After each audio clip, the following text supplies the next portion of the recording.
I wanted to talk to Stugotz because a victory lap is in order. I don't believe that there was anyone in our country or any country internationally who was calling Elon Musk a fraud long before anybody else was on not understanding his wealth. I mean, honestly, he doesn't get enough credit for this. I don't talk about him anymore. I just want to go out on top. I mean, that's really the reason. I've said what I've had to say. Your crowning achievement has been to crush this man for several years. You were first before anybody was. And now Twitter is a wildly entertaining dumpster fire being shot into the sky at 1,000,000 miles an hour to clearly disappear soon in some frenzy of... I've never seen a story like this. Probably goes without saying, I'm guessing. This has never happened before. The idea that anything would be purchased for $44 billion and 2 weeks later there are quotes about bankruptcy. It's not possible to go through real money at that speed in 2 weeks, to go from he is the smartest genius in the world who's going to save the economy by making electric cars and save the future of the planet because we won't need gas anymore as the oil companies run government. Elon Musk is going to be turned out to be unmasked by Stugotz of all people. There were rumors on Twitter last night that there'd be like Twitter blackouts and like outages coming because so many people have gotten laid off or fired that actually like keep the lights on at Twitter. And there are a few things running through my mind. For one, literally, what will I do if Twitter goes away? Like, how will I get news? Because Twitter predates my news consumption by several years. So Instagram, TikTok, I'll be fine. I'll go read a newsletter, I guess. But like, that's going to be really a big change. The second thing I was thinking about, because Elon Musk allegedly fired a Twitter engineer because he tweeted something mean at him about Elon Musk tweeting something that wasn't true about Twitter's inner goings on. It reminded me a lot of my Sports Illustrated days when Sports Illustrated went through layoffs.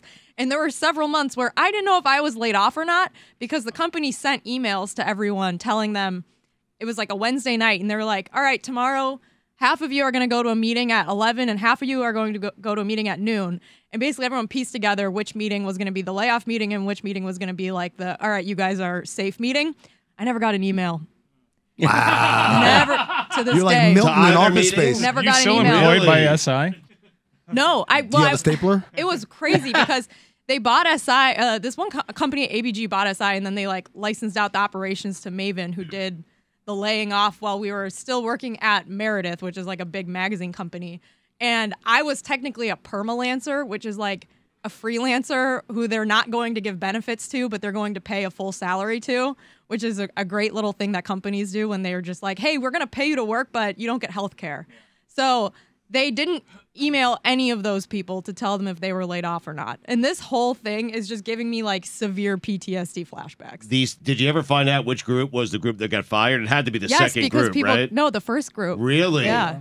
So the first group is coming out, they're fired, and the people who are still hired or still employed are coming in? That's a dangerous game. It was honestly like really, really, really traumatic. It was like really sad because it was so many people and it was like it was done so inhumanely. Oh, and you're signing up for Sports Illustrated, whatever it is that I mean, I don't know how you even got grandfathered in on Sports Illustrated being relevant, but that's a time in my life, our life in sports, where the magazine mattered and Sports Illustrated mattered, and now they're selling vitamins. But you actually went there to do journalism, right? The brand has been ruined by vultures, correct? That was the other part of it, was that I had like pitched a story that I was supposed to be flying to Tennessee to write about this ultra marathon like 6 days after the layoffs.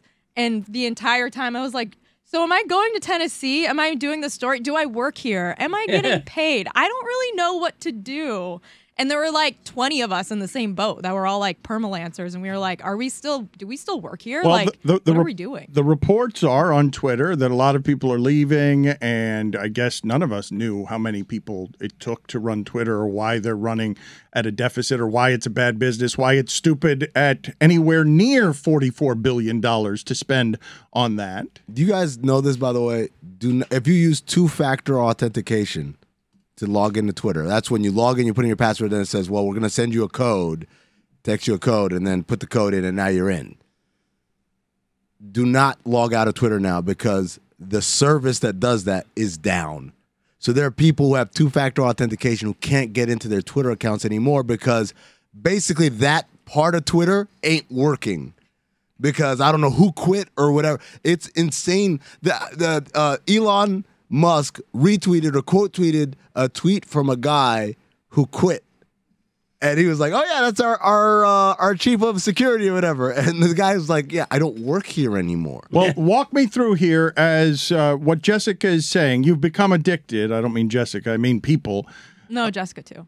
We've become addicted to, it's only, I think, I don't know how much the numbers have changed in the last 6 months or 12 months, but once upon a time, it was 7% of people are on Twitter. It's not what you think it is, and you can make an insular bubble of your own newspaper there and not hear what Jesse Waters is doing on Fox and be appalled that for 10 minutes, oh my God, this is how they're playing the game of that's smart. That's the way to twist all of this on Veterans Day to go after freak show transgenders because you're creating a Gomorrah over there that people believe is religiously wrong of what liberals have turned America into. And I'm watching that, and I see Twitter being taken over by Elon Musk and everybody wondering, hey, well, how are you going to do all of this with free speech as the N-word goes up? And then the last 10 days, you guys are enjoying this, but 7% of us who get our news that way are going to have to find a different way to do this if this actually ends up exploding in Musk's face. And I think a lot of people, maybe not listening to this, but in America, think that that Twitter world is not a real world, even though there's a social communication there that is different and a community there, that it's not real. It's a thing that it doesn't show up in the polling, that Twitter isn't going to tell you how people are going to vote, that Twitter's just 7% of people who are addicted to this community. So we talked about this on Metal Larkers last week. Or was it last week or when it was last week? And the concept of 7% isn't anywhere near the penetration that Instagram, Facebook, TikTok have.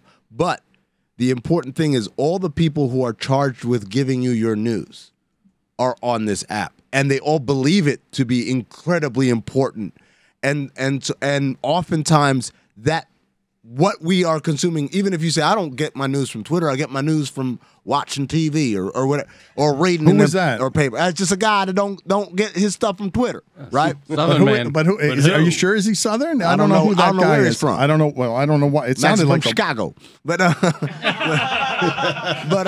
but that person does not know that they are actually getting their news from Twitter because not just talent, but also producers cull Twitter not only for news, but also for what are the topics people are talking about, which is a distortion because it's the topics that at best 7% of the population are talking about, not people are talking about. But when it then becomes the topic of conversation through your television programming, now you've effectively changed the direction of the discourse.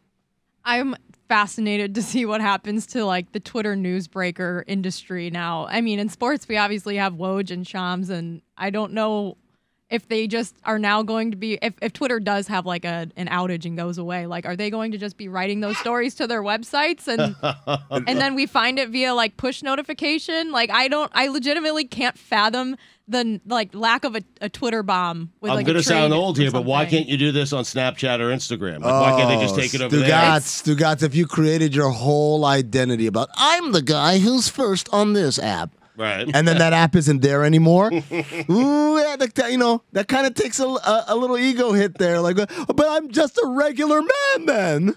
Right. I mean, I think Instagram is still predominantly like photo oriented, whereas Twitter is text oriented. So there is maybe a way where it's still a thing on Instagram, but you don't get fed news in real time on Instagram through their algorithm the same way you do on Twitter.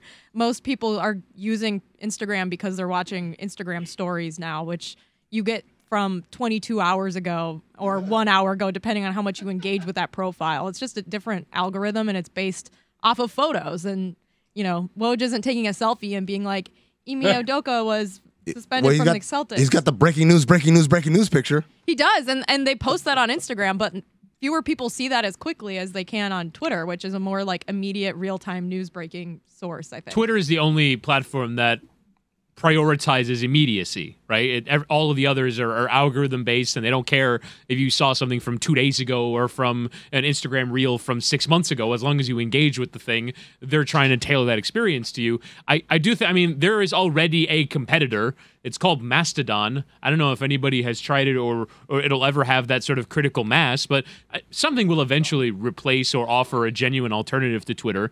But I'm sort of fascinated by how sort of on the fly this whole operation has been. You get changes to your app every time you open it.